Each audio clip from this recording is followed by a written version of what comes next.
Hi, everyone. Pam Donaldson. Just want to welcome you to the APWC's October President's Corner. I love October.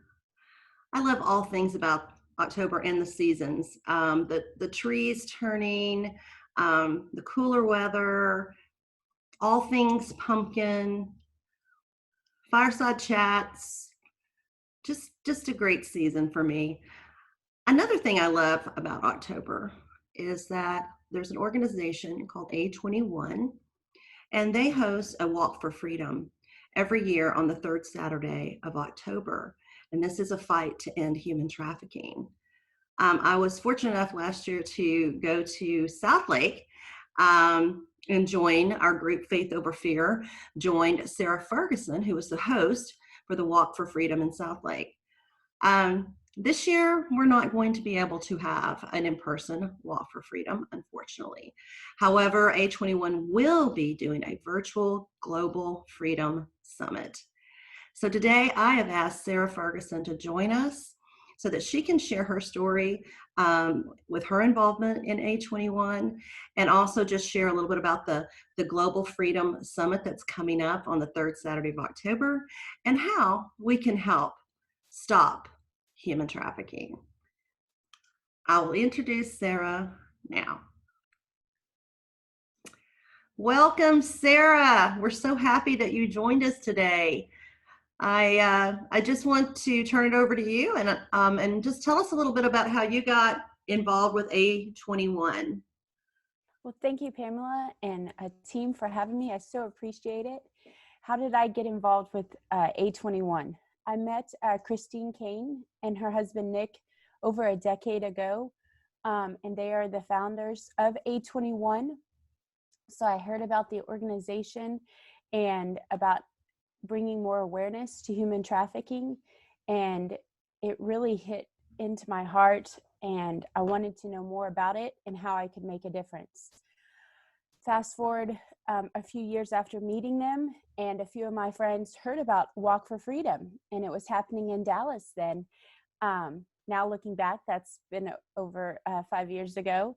And so some friends and I decided to go to Dallas and participate in a walk, and it was at Clyde Warren. And at that time, a thing that A21 did is they put red tape over their mouths to represent the silence. People that are trafficked are not heard. They can't speak. And after that event, me and my friends, we went out, had lunch, we talked about what we had participated in, and it brought it more home to us. Because most time people hear about human trafficking and think that happens in another world, another country. But no, it happens here in the USA, here in Texas. So after that day, after friends and I talking, we said, we can do more than this. We can make a difference. So the next year rolled around. Between that time and the next year, we decided to host an event. And I was honored. So then that began my first hosting in South Lake. And so the last 3 years, I've had the honor of hosting a walk in South Lake. Each year it's grown in size. Was so looking forward to this year, October 17th, 2020, to host the fourth walk and be amazed by the turnout and the awareness and everything. But then earlier this year, we all got hit with the pandemic. And that radically changed what A21 is doing. Did human trafficking stop? No, sadly it did not. Some people thought, well, maybe it decreased. There's not a lot of travel and people can't travel. So, people are not being taken, kids, children, adults. But sadly, just because they can't travel doesn't stop human trafficking. It only intensified it in other ways and forms and fashion. And that's the sad part. And it's continuing in the time that some countries are still not open and not traveling. So as an organization, A21 said, what can we do to still bring more awareness, to have people show up and support, learn what they can do? And they've decided to, on the same day, October 17th, have a day of local action for your global freedom. And so it's going to be an online virtual, an hour summit. They're going to have global leaders from around the world talking about human trafficking, going into details what it is, what it looks like, You're going to hear from current states within the United States of human trafficking. And then they're going to dive in deeper to A21 solution and how to stop it, how to bring more awareness. And then you're going to hear about plans for the future. And it's going to be an incredible hour video. And then after that, depending on where you join, whether you are joining virtually or in some states, you're able to join in person to watch the video and talk about what's happening in your community. So with that being said, normally I do host in South Lake. And although South Lake has slowly started to open up, we can't gather in mass gatherings just yet. So we are going to be doing it virtually and just watch that video together and have discussion about what's going on in our community. But if you're not near South Lake, what's great, you can go to a21.org/summit and put in your information, and there might be a summit that's closer to you happening. So it really gives people an opportunity to gather more locally within their communities in their area and also be safe at the same time. So we're so excited about the awareness of that. A little bit more about why I'm so passionate about human trafficking. After participating in the walk 5 years ago and then hosting the last few years, I began to be awakened to all the forms of human trafficking, whether it's for men that are trafficked for slave of work and labor. And these are Americans, not, people from other countries, right here in the United States and Texas. And us being a border state to another country, we have a high level of trafficking. Then of course it's children and women. When children and women are involved, a lot of the times it's sexual. Sometimes it's sexual with men also. In this time during the quarantine time of that pandemic, the rise of human trafficking has been with pedophiles through so many people being online, children through their schooling, even more adults online, working virtually from home. Hackers have learned how to get into chat rooms, learning and act like they're a friend or, someone from a school and begin to manifest, or kids playing games or through apps, social media apps. So it has been saddened that the rise has continued, but then there's also been things done. More people are learning about human trafficking, celebrities, high profile people, and they're like, this has to stop. And political sides are being set aside to make a difference. Funds are starting to happen.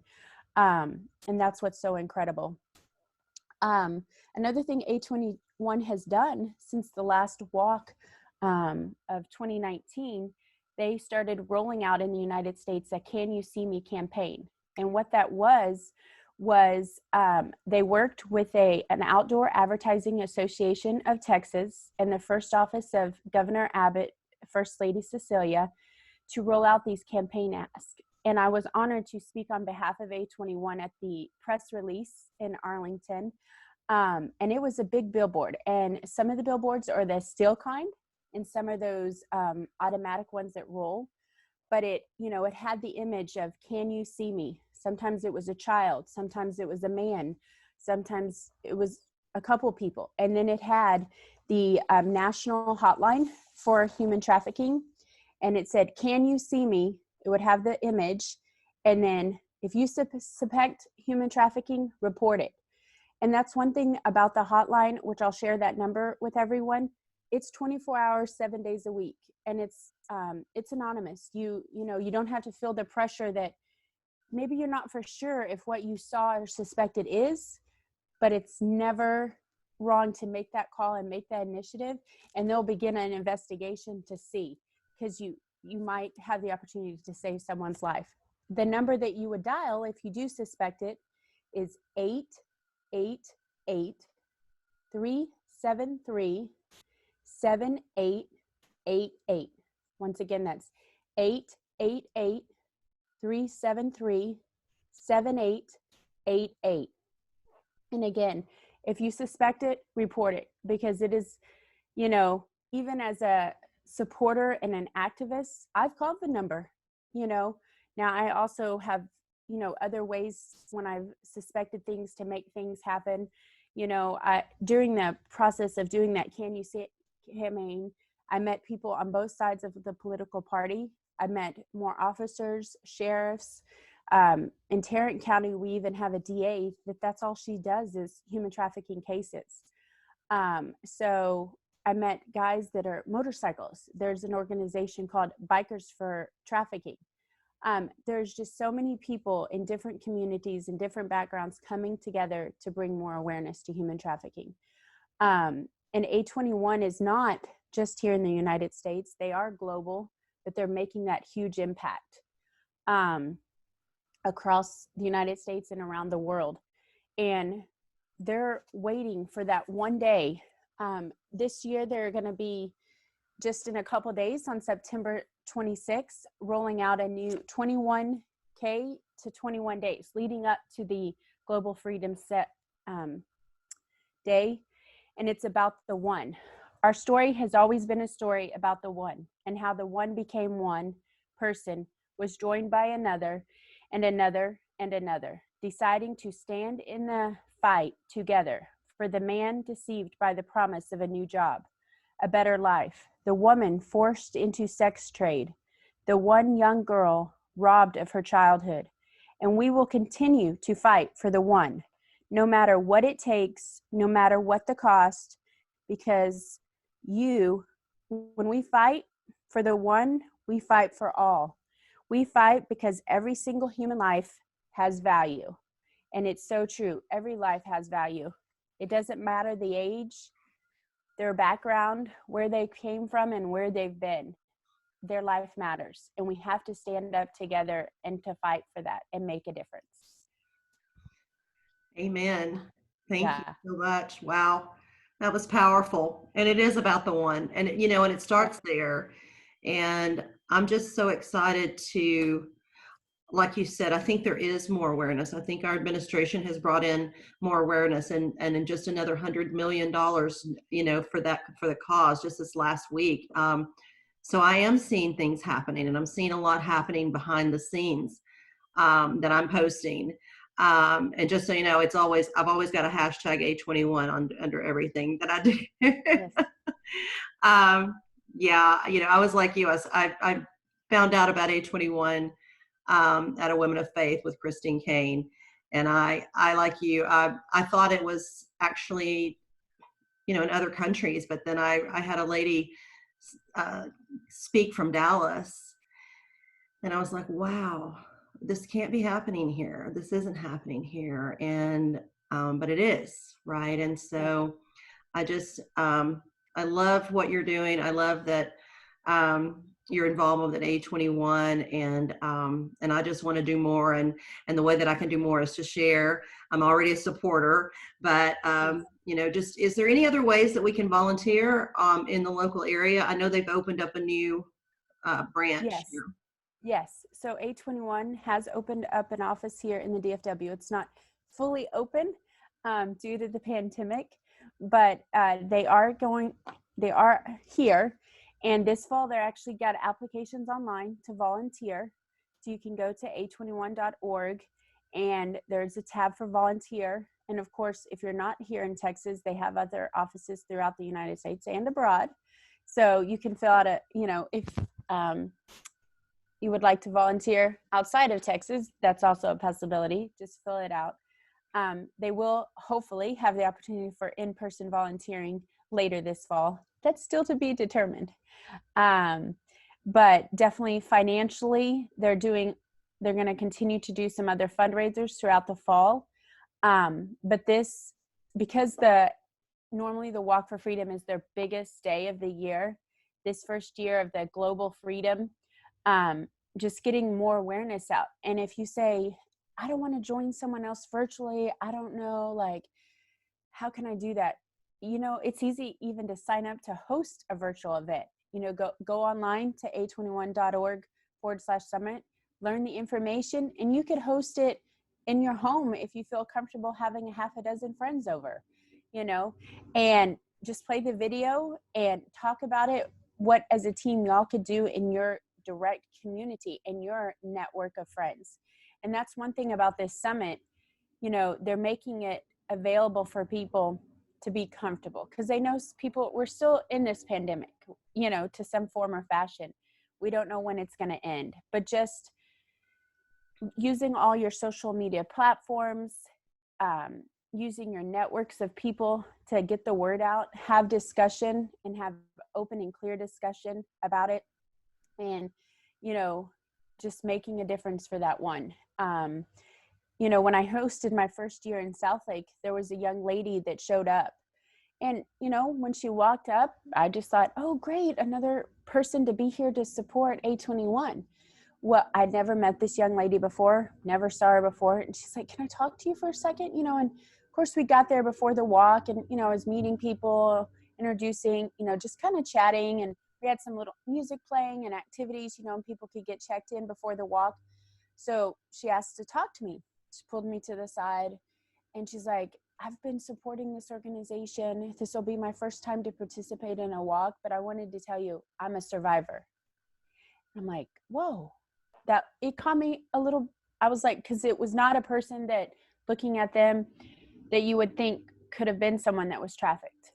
She was a young lady, cute, she said she'd been a survivor for, at that time, a little over 4 years. And where was she trafficked? Just south of the Metroplex down in Houston. She was a native Texan, born and raised in the state. When did she get trafficked? While she was in college.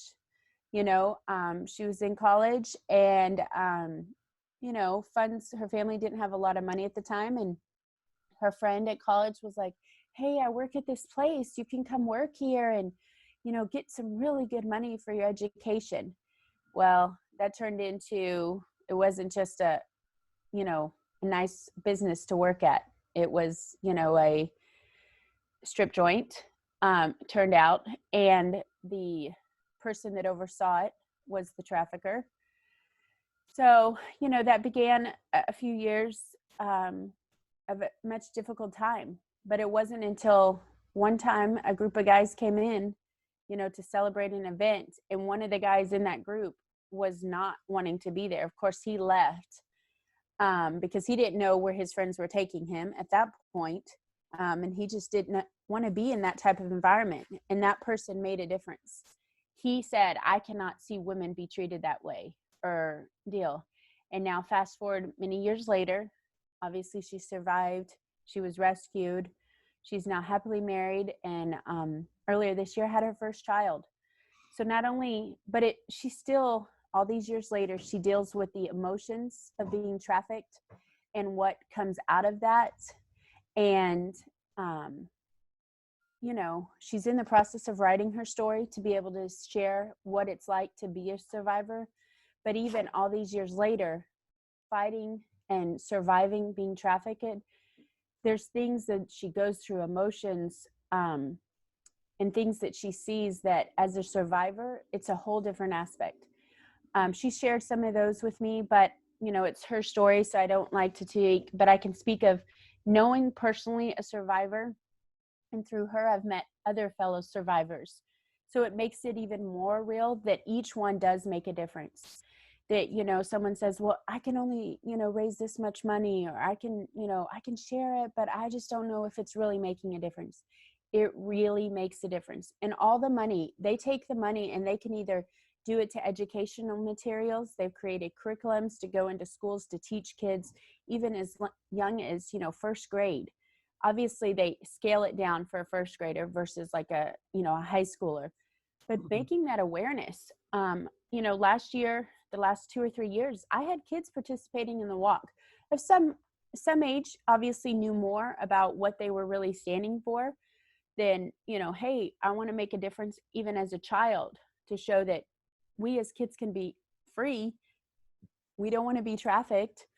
And they were standing up with their families. And that's where we've got to start. Because if we don't start teaching our children and our young adults what is trafficking and how to spot it and how to prevent it, then there's an opportunity for that to happen. So everyone makes a difference, just for that one. That is awesome. So I know you're running a campaign. If you follow a21.org on, they're on LinkedIn, Facebook, Twitter, Twitter.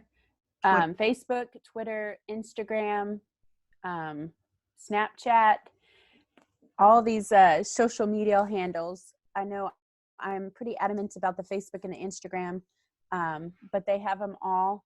And you can just a21.org/summit is their website, but they're on all the social media handles. So, once, like I say, in 2 days, they're starting on the 26th, September 26th, they're starting the 21K leading up to the 21 days prior to the World Freedom Summit. So, hashtag if you decide to, it's like half a marathon, whether you decide to walk, run, swim, climb, hike, in that 21 days. So me and a couple friends locally, we're going to start walking, and we're just going to walk. I mean, it's not, we're just walking in our normal neighborhoods, but just walking every day. And we'll take some photos, and start posting it and stuff, just getting it out there, because as we can't have the big, massive walk for freedom. And someone asked, well, why? Some states are open, why don't they have it? The Walk for Freedom is a global event, literally around the world for 24 hours. And some countries still cannot meet. Some places you can still not meet. And so, and the preparation for these events takes months and months. And with not knowing at the time earlier this year how the countries would be, to what aspect, you could be open, A21 had to make a decision. What can we do that people can still be involved from a global aspect around the world and in the United States and make a difference, but not have to be concerned about the restrictions from the pandemic? And that's how this Global Freedom Summit was created and birthed. And so they're excited, but we're looking forward to 2021 when hopefully we can have that Walk for Freedom again. And the numbers be like incredible. But we're excited about what this year is going to do, and being able to gather virtually and to create these little walk or climb or swim, however you want to do that, half marathon, 21K leading up to the World Freedom Summit. So I'm excited. That's exciting. I didn't know that part because I was like, well, we could just walk on our own. So that's pretty cool. So I want to take that challenge as Yes. well. And so anything to end this conversation that you want to share with us before we close?